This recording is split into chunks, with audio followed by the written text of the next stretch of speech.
오늘 우리에게 주시는 말씀 요한복음 11장인데요. 오늘 1절부터 4절까지 봉독해 드리도록 하겠습니다. 요한복음 11장 1절로 4절입니다. 어떤 병자가 있으니 이는 마리아와 그 자매 마르다의 마을 베다니에 사는 나사로라. 이 마리아는 향유를 주께 붓고 머리털로 주의 발을 닦던 자요, 병든 나사로는 그의 오라버니더라. 이에 그 누이들이 예수께 사람을 보내어 이르되 주여 보시옵소서, 사랑하시는 자가 병들었나이다 하니, 예수께서 들으시고 이르시되 이 병은 죽을 병이 아니라 하나님의 영광을 위함이요 하나님의 아들이 이로 말미암아 영광을 받게 하려 함이라 하시더라. 아멘. 여러분, 사람은 환경의 영향을 받습니까, 안 받습니까? 많이 받습니다. 그렇죠?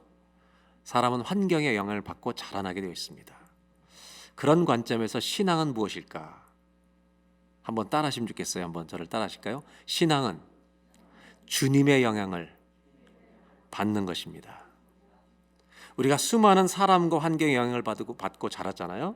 신앙은 뭐냐 하면 주님의 영향을 받는 겁니다. 그것도 깊이 받는 것입니다. 저는 저와 여러분 모두가 주님의 영향을 깊이 받으며 살아가는 일생이 되시기를 바랍니다. 그렇다면 이런 질문을 한번 해볼 필요가 있습니다.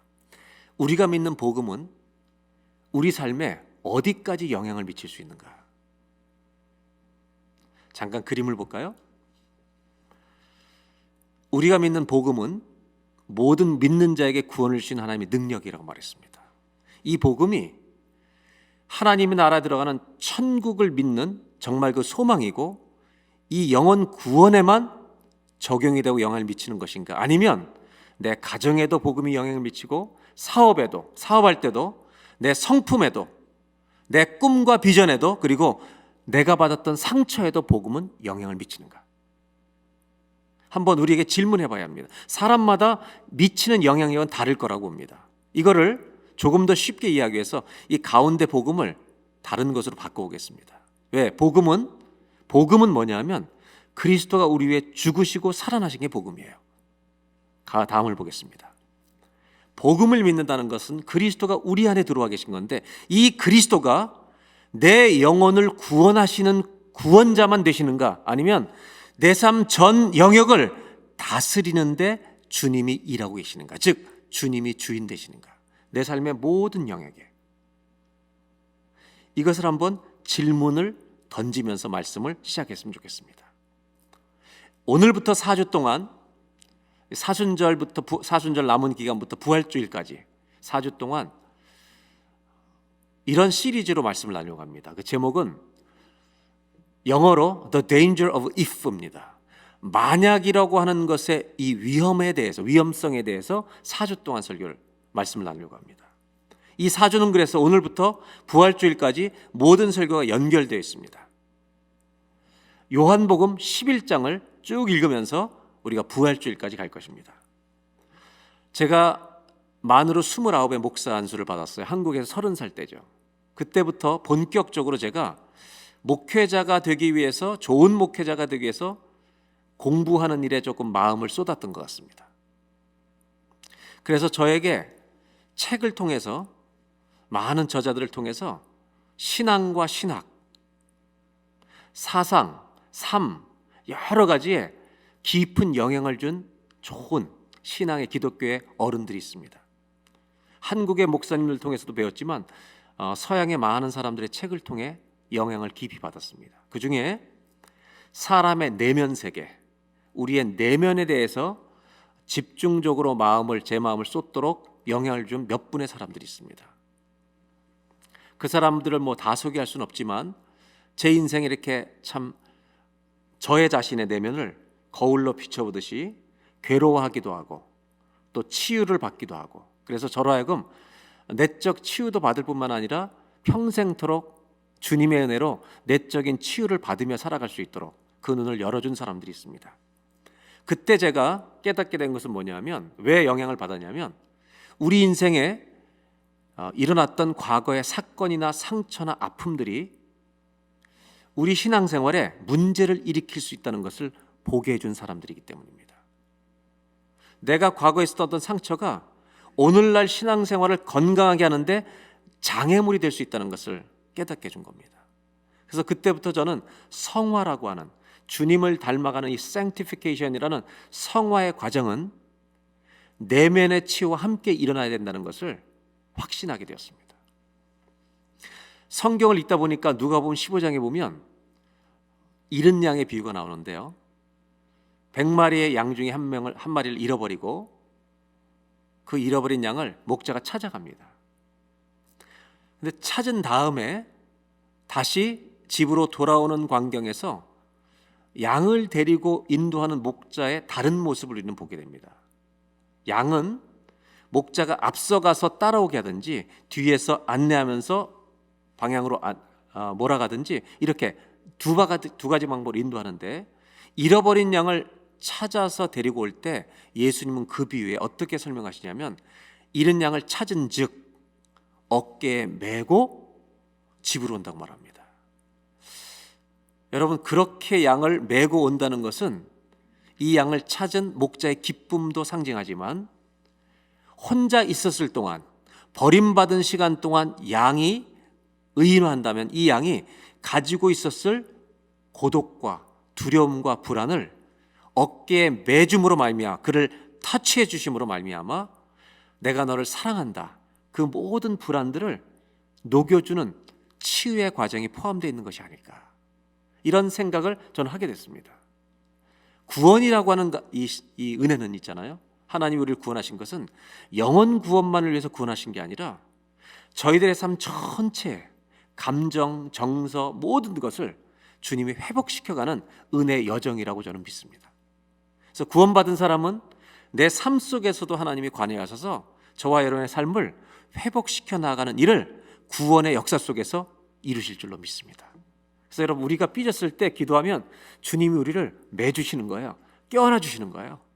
이것이 구원 안에 있는 선물이라는 것을 알고 저와 여러분이 누리시기를 주님의 이름으로 기원합니다. 그런데 문제가 하나 있습니다. 이렇게 주님이 우리 인생 인격 전체를 회복시켜가는 과정 중에 회복되는 것에 장애물들이 있다는 것입니다. 그 중에 결정적인 것이 큰 상처들입니다. 과거에서 있었던 상처들이에요. 이 상처들을 우리가 가지게 되고 피해자라는 의식을 갖게 될 때 우리에게 나타나는 보편적 반응이 있는데, 그것이 책임을 남에게 떠넘기는 일입니다. 저 사람 때문에 내가 이렇게 됐다고 말하는 것입니다. 그렇게 말하는 것은 내가 주님을 닮아가지 못하도록 방해하는 원인이 됩니다. 나는 책임을 안 지겠다는 겁니다. 창세기에 보면 아담과 하와가 범죄를 하고 나서요, 숨습니다. 하나님이 아담을 부르시고 왜 그거 먹었느냐, 먹지 말라고 했는데, 그때 최초로 죄를 지었던 아담이 했던 말을 창세기 3장 12절에 보겠습니다.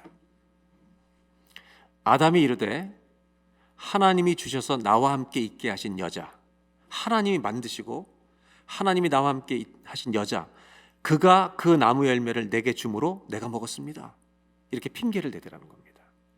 자기가 먹어놓고 자기 의지에 대해서는 전혀 얘기하지 않고, 자기 의지가 잘못했다는 것, 자기 책임이 있다는 걸 빼놓고 주님이 만드신 여자 때문에 주님한테 책임을 전가하고, 두 번째, 저 여자, 주님이 나한테 주신 저 여자가 줘서 먹었습니다.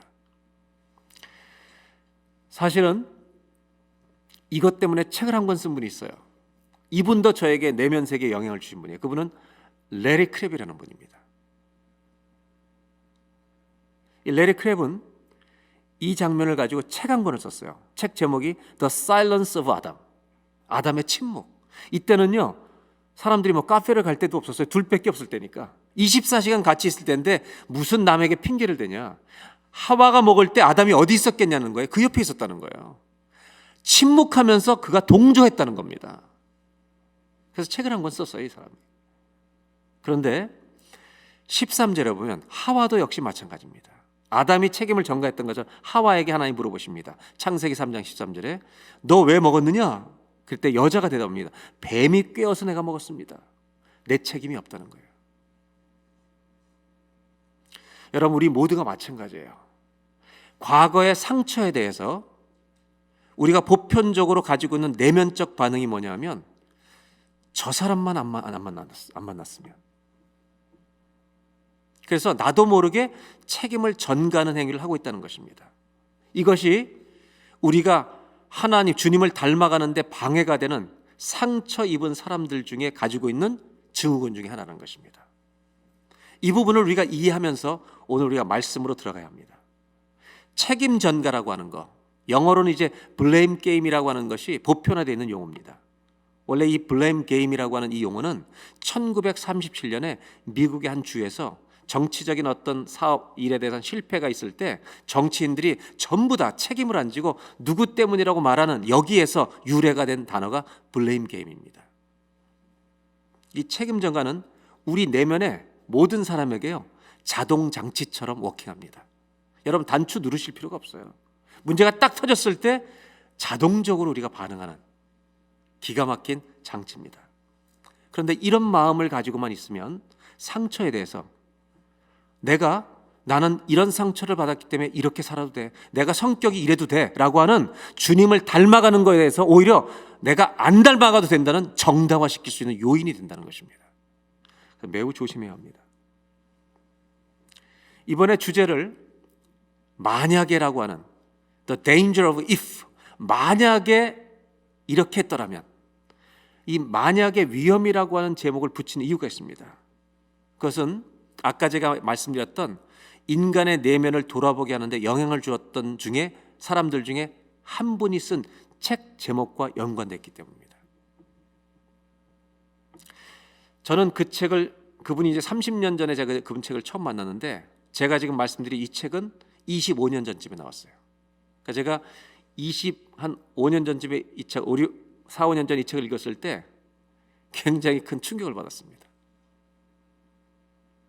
그리고 제가 20여 년 전에 받은 은혜를 정리하고 요약하고, 제가 35년 정도 목회를 해오면서 목회 경험을 통해서 그분의 책에 손상이 안 가게 제가 깨달았던 은혜를 정리해서 제 경험과 연결시켜서 이제 4주 동안 말씀을 나누려고 합니다.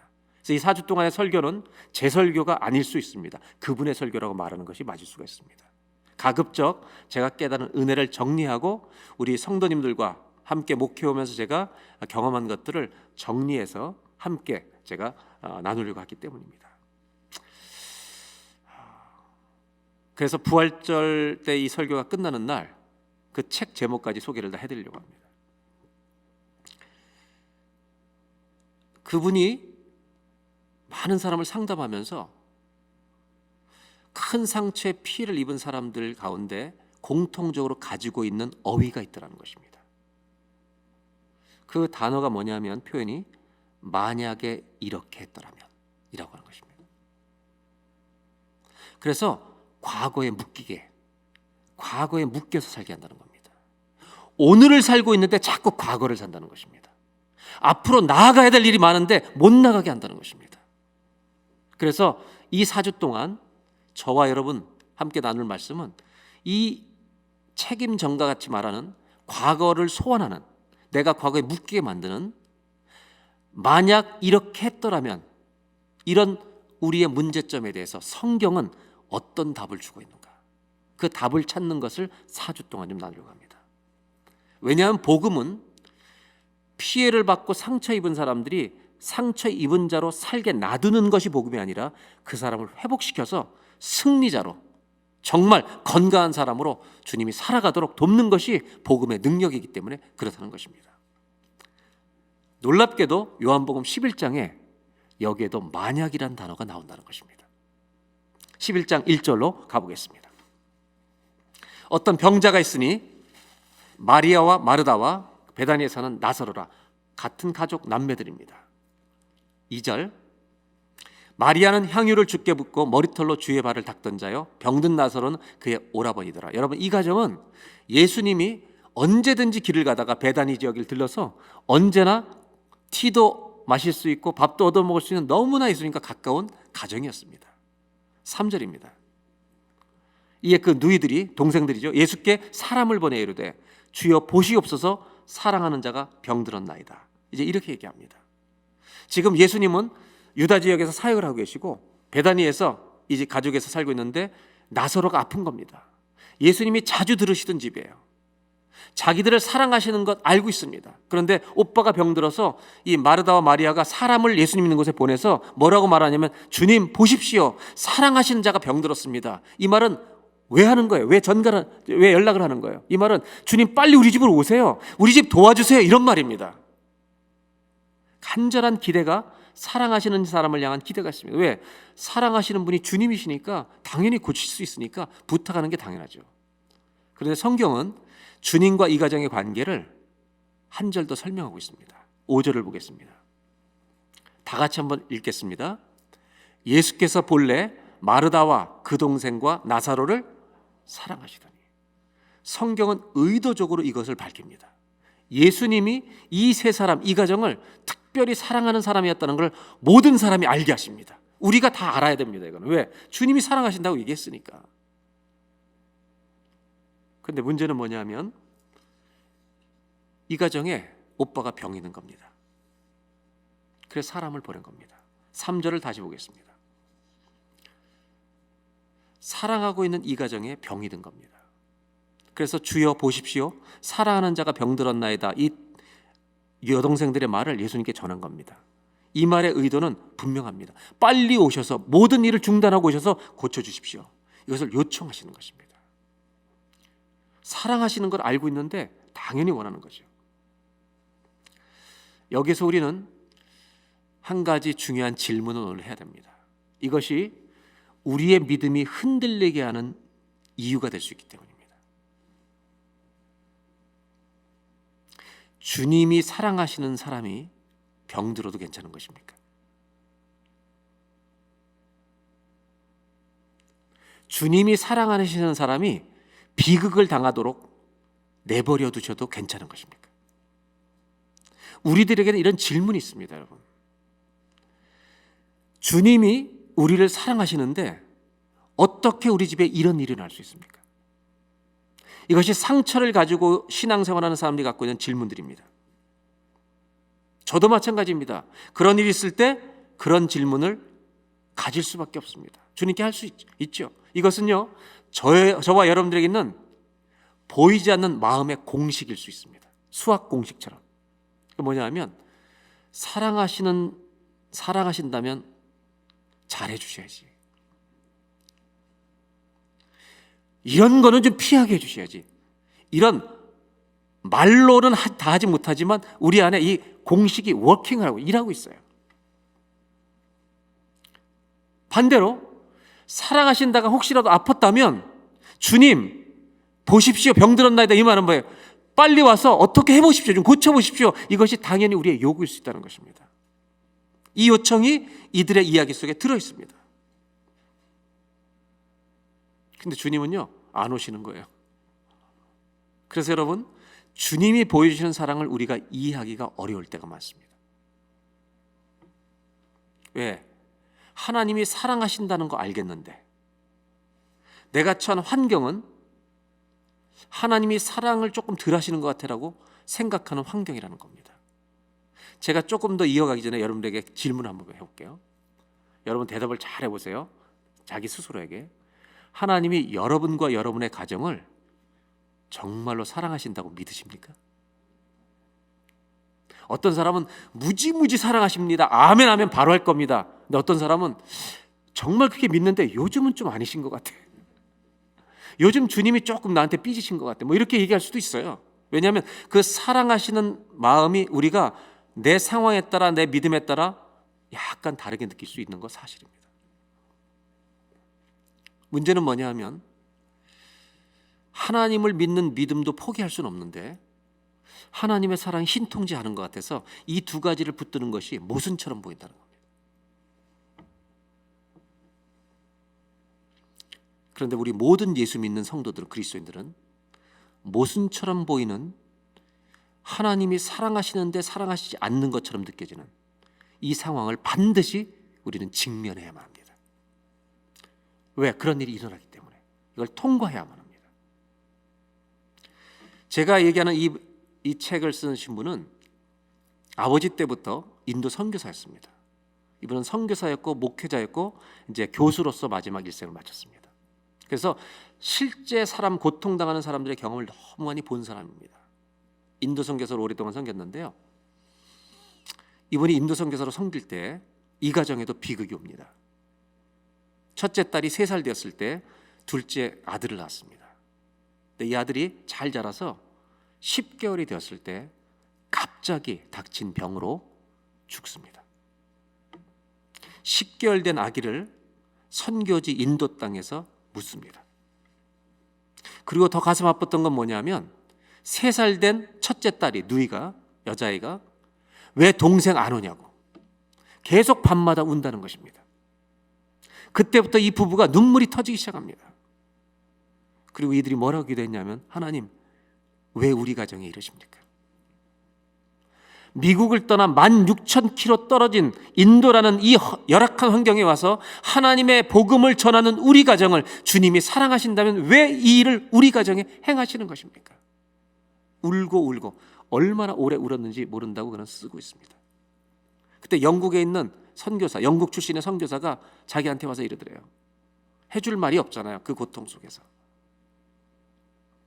형제님, 우리들이 무신론자였다면 더 고난을 이기는 쉬웠을지 모릅니다. 하나님이 없으니까 이런 일이 벌어지지. 근데 어떻게 하나님이 사랑하시는데 선교사 가정에 10살 된 아기를 이렇게 데려갈 수 있는가? 여러분, 우리는 사랑이란 단어를 관계 개념에서 이야기하잖아요. 이 관계죠, 사랑은. 관계이기 때문에 고난이 올 때 덜 사랑하시는가? 이런 의문이 일어날 수 있다는 것입니다.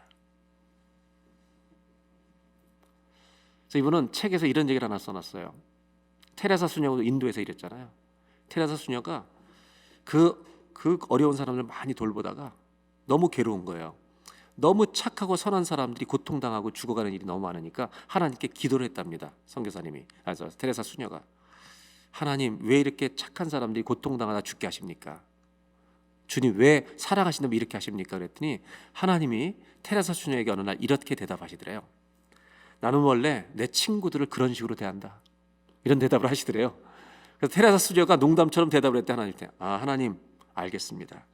왜 주님께 그렇게 친구가 적은지 이제 알 것 같습니다.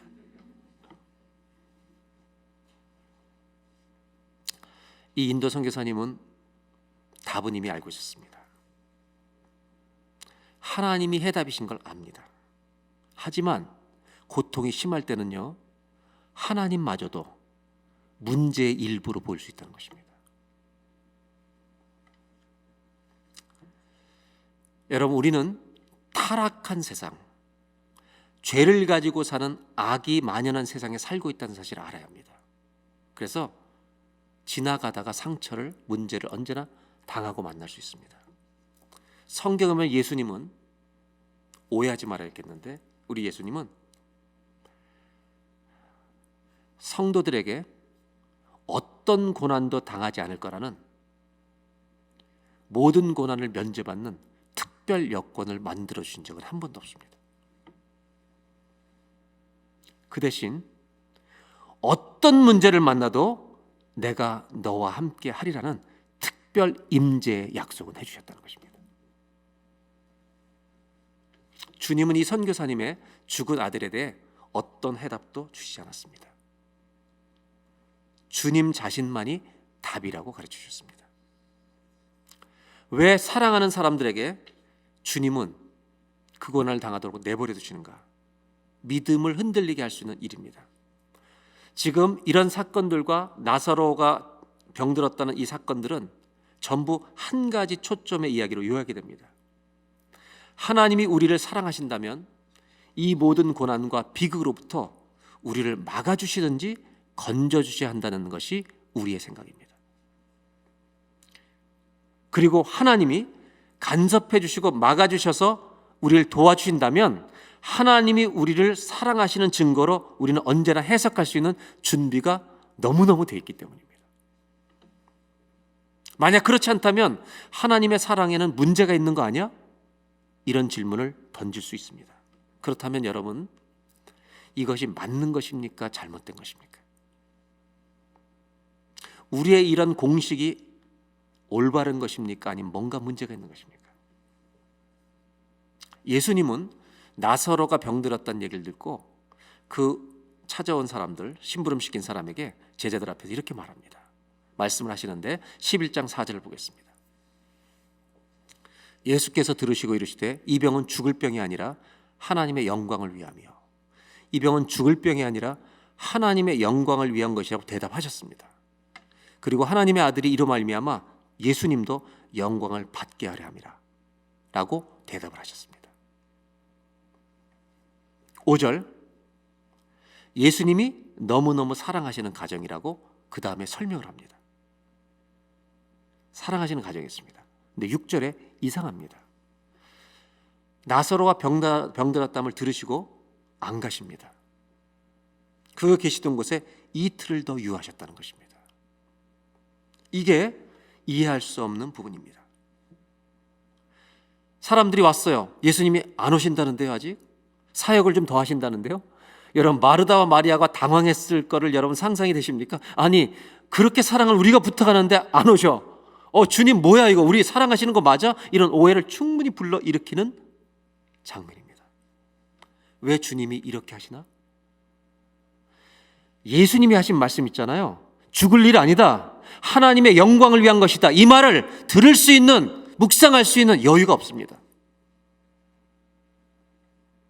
하나님의 영광을 나타내시는 이 말씀을 여러분, 우리도 마찬가지예요. 상처가 크면 이거는 볼 겨를이 없어요. 가리워집니다. 오히려 사랑하신 자에게 왜 이러냐? 마음이 급해져 있기 때문에 그런 것은 쳐다볼 수가 없습니다. 왜? 너무나 힘들고 아프기 때문에. 사실 고난과 상처는요, 아픈 게 맞습니다. 시간이 흐릅니다. 사역을 좀 더 하시고요, 제자들과 함께 이제 나사로 집에 가자고 얘기하세요. 11장 11절입니다. 내 친구 나사로가 잠들었으니까, 우리 친구 나사로 잠들었으니까 가자. 우리 친구라고 그런 거 보니까요, 제자들도 그 집 가서 많이 얻어먹은 것 같아요. 이 집에 수시로 신방 가서 얻어먹고 뭐 라면 끓여 먹고 막 이럴 수 있는 집이니까 내가 깨우러 가겠다고 말씀하시는 거예요. 근데 12절, 제자들이 오해합니다. 제자들이 주여 잠들었으면 낫겠습니다. 13절, 그러나 보세요. 예수님은 그의 죽음을 가리켜 말씀하신 것이다. 그들은 잠들어 쉬는 것을 가리켜 말씀하심인 줄 생각하는지라. 즉 예수님은 죽었다는 것을 이미 아셨습니다. 14절입니다. 이에 예수께서 밝히 이르시되 나사로가 죽었느니라. 나사로가 죽었다고 말씀하십니다. 그들에게 알려주십니다. 그리고 15절, 내가 거기에 있지 아니한 것을 너희를 위하여 기뻐하노니. 이상한 말씀하시려는 게 아니라 이것 때문입니다. 이는 너희로 믿게 하려 함이라. 이 사건이 제자들에게도 도움이 된다는 겁니다. 죽었지만 이제 그에게로 가자 얘기하십니다. 그리고 제자들과 함께 베다니를 향해 이제 걸어갑니다. 여러분, 옛날에는 사람들이 무리로 오면 소문이 금방 나잖아요. 예수님이 오신다는 소식을 듣고 누가 제일 먼저 달려나가냐면 마르다가 뛰어나갑니다. 성경을 읽어보시면 마리아는 집에 있습니다. 마르다는 행동대원입니다. 뛰쳐나갑니다. 17절, 예수께서 와서 보시는데 나사로가 무덤에 있는지 이미 나흘 4일이 지났습니다. 이때 마르다가 동네에 들어오시는 예수님을 영접하기 위해 달려나가는데 이 마르다가 한 말 속에 만약에라는 말이 있다는 것입니다. 만일이란 말이 있다는 겁니다. 뭐라고 제일 먼저 말하는지 21절을 보겠습니다. 마르다가 예수께 여짜오되 만일 주께서 여기 계셨더라면, 만일 주께서 여기 계셨더라면 내 오빠는 죽지 않았습니다라고 말했다는 것입니다. 여러분, 이 말에 어떤 감정이 포함되어 있는지 느끼시겠습니까? 우리를 사랑하시는데 왜 안 오셨습니까? 우리가 주님께 도와달라고 요청하셨을 때 오셨으면 우리 오빠 안 죽었습니다. 사랑하심을 알기 때문에 당당하게 말하는 겁니다.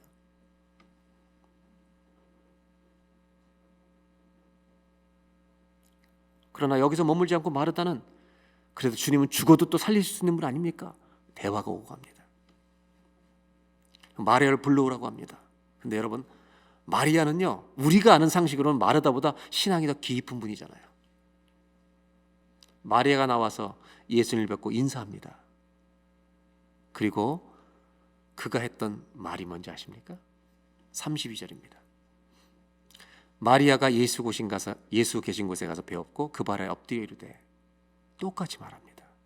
만일 주께서 여기 계셨더라면 내 오라버니가 죽지 아니하였겠나이다. 이 두 사람은 연습한 것처럼 똑같이 말합니다. 아픔이 큰 사람들에게는 만일이란 단어가 있다는 것입니다. 가정이 깨어지면요, 만일 저 사람이 내 남편 내 아내만 소개하지 않았더라면, 심지어 내가 이 사람만 안 만났더라면, 이 만일이란 단어가 내 인생을 자꾸 과거로 끌고 가버린다는 것입니다. 주님이 사랑하시던 사람들도 이렇게 말한다는 겁니다. 이들이 사용하는 만약은 어떤 의미를 가지고 있는 겁니까? 주님을 향한 섭섭함이 아닙니까? 이들이 쓰는 용어는 만일 이렇게만 하셨다면, 요거 하나만 해주셨다면, 그들의 감정을 표현하고 있습니다. 오빠가 죽은 것은 아팠을 때 주님이 안 오셨기 때문입니다. 책임을 누군가에게 떠넘기고 싶은 겁니다. 예수님은요, 죽은 거, 병들었다는 소식을 들을 때 이미 죽게 될 걸 알고 계셨습니다. 여러분, 하나님이 모르시는 일은 하나도 없습니다. 오히려 이 사건을 통해 하나님이 더 큰 영광을 받게 될 거라고 말씀하십니다. 그러나 두 자매는 예수님을 영접하러 나갔다가 똑같이 말하기를, 만일 주님이 여기 계셨더라면, 이렇게 말하는 것입니다.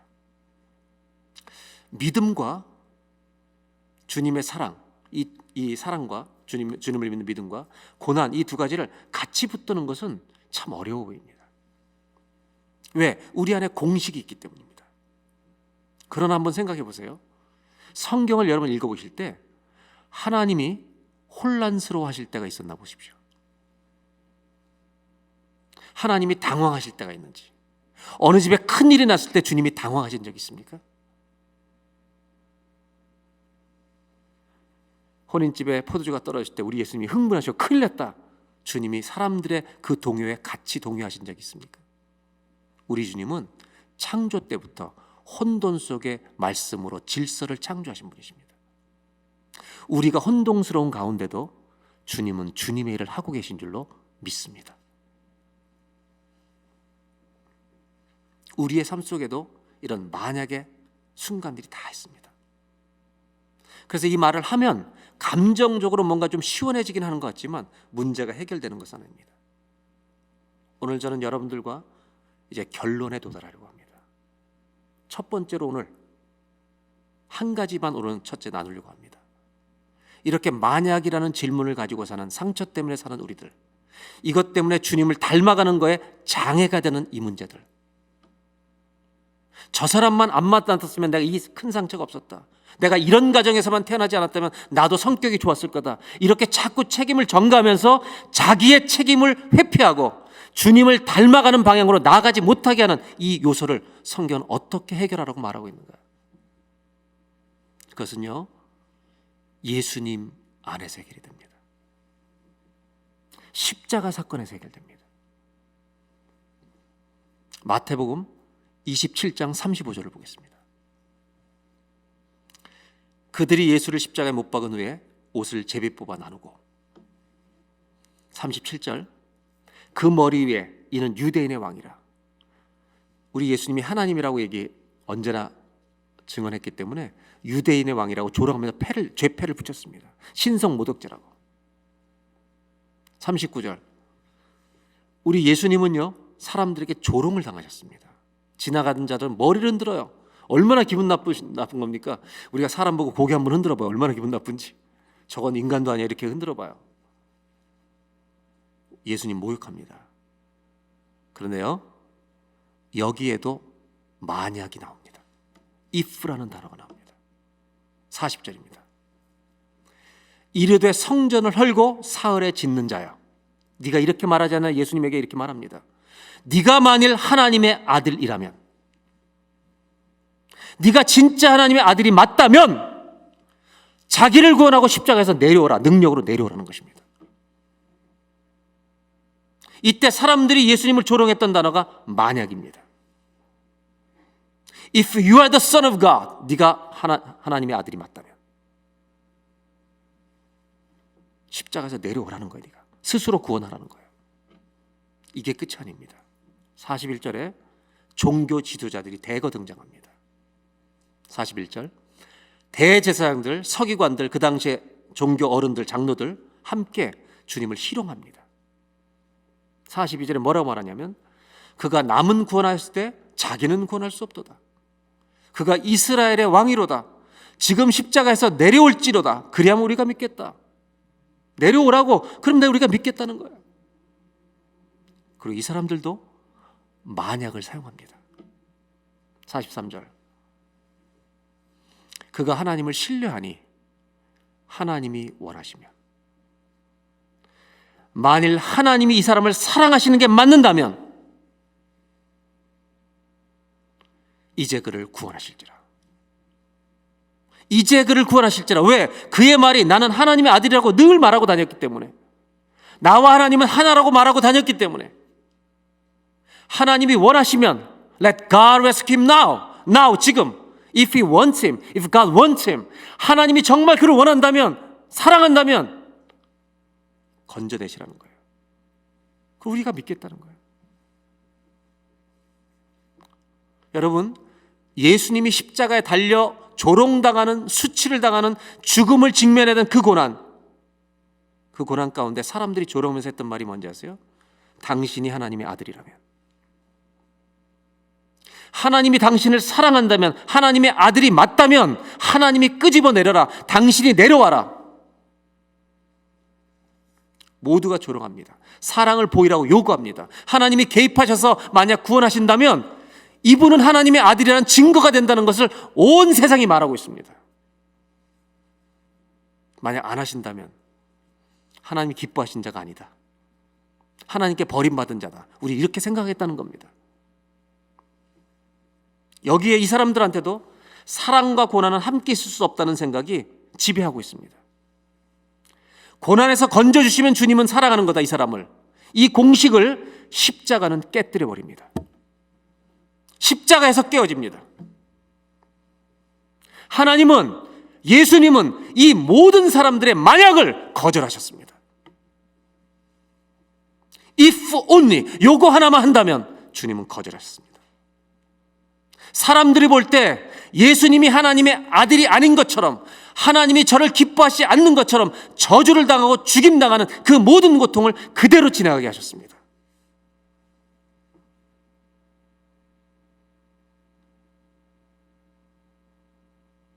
그 대신 예수님이 스스로 내려오시는 것보다, 하나님이 있는데 사랑하는 자, 내 기뻐하는 자라 말씀하신 그 예수님을 그 십자가에서 건져주시는 것보다 더 놀랍고 더 위대한 일을 행하신 것입니다. 우리가 생각할 수도 없는, 상상할 수도 없는, 우리 같은 죄인을 다 구원하시기 위해서 우리 죄를 다 담당하시고 저주를 당하시는 그 고난의 마지막 시간까지 그분은 우리를 사랑하셔서 그 고난을 택해버리신 것입니다. 그리고 모든 만약을 거절하셨습니다. 십자가는 사랑과 고난이 하나일 때가 있음을 보여주는 사건입니다. 이유는 딱 하나, 더 놀라운 일을 주님이 행하시기 위해서입니다.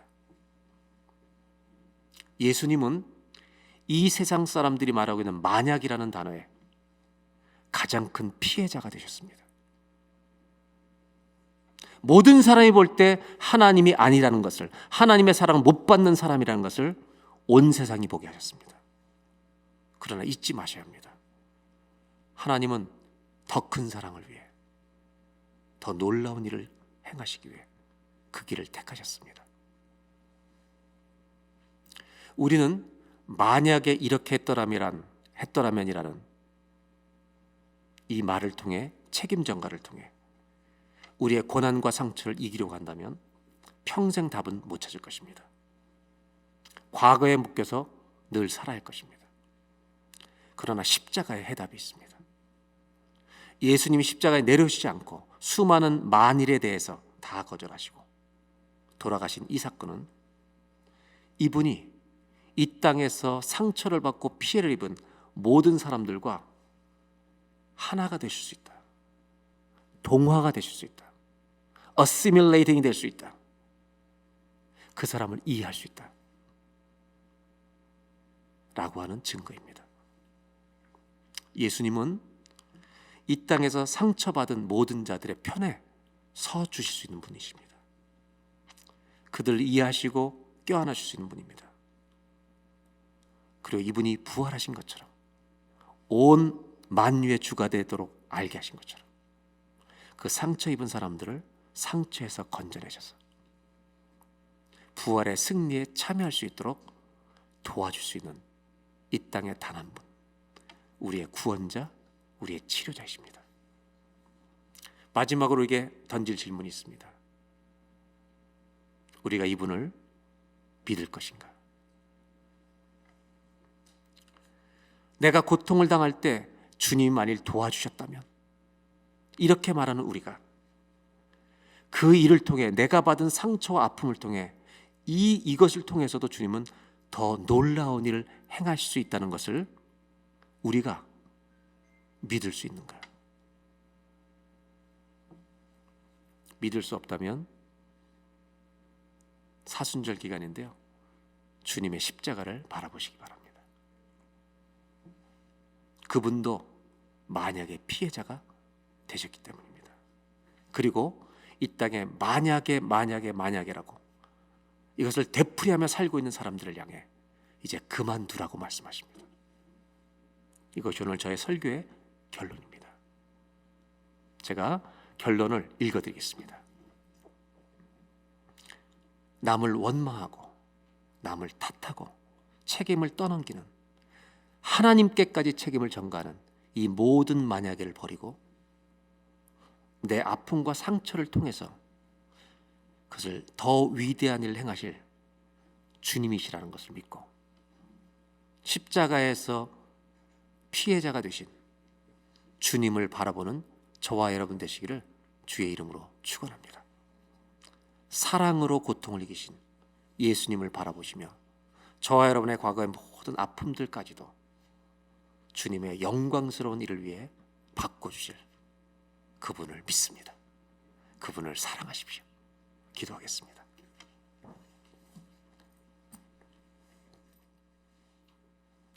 우리 믿음이 흔들릴 때가 있습니다.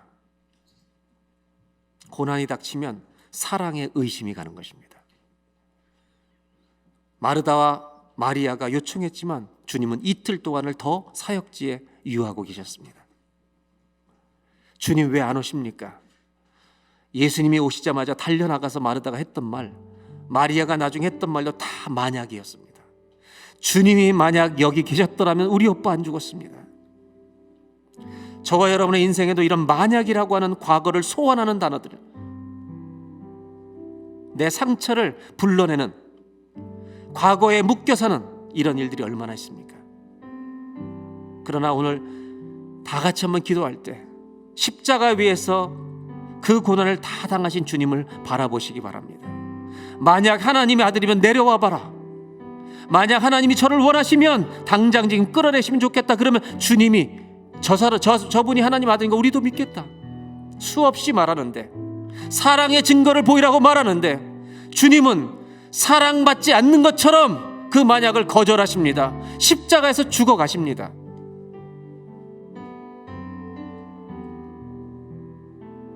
그분이 피해자가 되십니다. 이유는 더 큰 사랑, 더 위대한 일, 사람이 헤아릴 수 없는 더 놀라운 일, 그 영광스러운 일을 행하시기 위함입니다. 오늘 이 시간 기도하면서 우리 스스로에게 질문해 보십시오. 하나님, 저의 상처도 그렇게 만드실 수 있는 것입니까? 제가 겪은 아픔도 더 큰 위대한 하나님의 영광을 위해 바꿔줄 수 있는 것입니까? 믿음이 없다면 오늘 주님을 바라보길 원합니다. 사랑과 고통이 하나가 될 때도 있다는 것을 깨닫는 그 믿음의 자리로 나아가길 원합니다. 저에게 그런 믿음을 주십시오. 주님을 바라보는 믿음을 주십시오. 만약에는 이 단어를 버리고, 이 아픔을 버리고 나를 사랑하시는 주님, 이 상처를 넘어 더 놀라운 일을 행하실 주님을 믿음으로 바라볼 수 있는 은혜를 저에게 부어주십시오. 우리 다 같이 잠시 기도하겠습니다. 하나님 아버지, 우리 모두의 인생에는 피할 수 없는 상처들이 있습니다. 어떤 사람에게는 너무도 그 상처가 커서 지워지지가 않습니다. 하나님, 너무 아파서 신음소리를 내며 인생을 살아야 합니다. 아버지 하나님, 믿음을 가지고 이런 신음소리를 낼 때는 흔들릴 때도 있습니다. 하나님이 나를 사랑하시는가? 하나님이 나를 사랑하시는가? 여전히 사랑하시는가? 오늘 이 예배가 주님이 우리를 만지시는 예배가 되길 원합니다. 치유하시는 예배가 되길 원합니다. 고치시는 예배가 되길 원합니다. 내 인생을 온전히 회복시켜 가시는 하나님 예배가 되길 원합니다.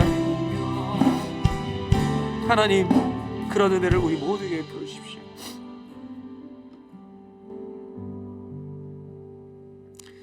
하나님, 사순절 기간인데 오늘 이 예배 중에 우리 모두 십자가 위에 우리 위해 죽으신 예수님을 믿음으로 바라보게 해주시길 원합니다. 네가 만일 하나님의 아들이면 너 자신을 스스로 구원해서 내려와 보라고 말합니다. 종교 지도자들도 말합니다.